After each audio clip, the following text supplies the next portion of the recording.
929, do you advise you're responding direct?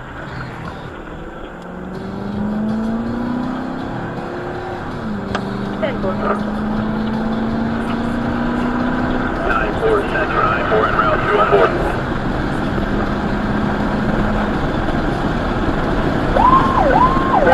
Route 2 on board, responding to Elizabeth Pike and Tuckers Creek Road.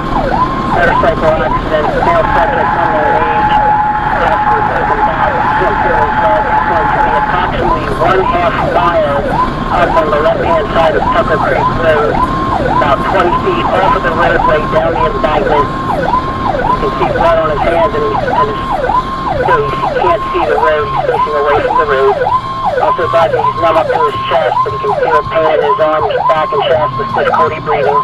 Your ALS will be Camden Clark 409. Center.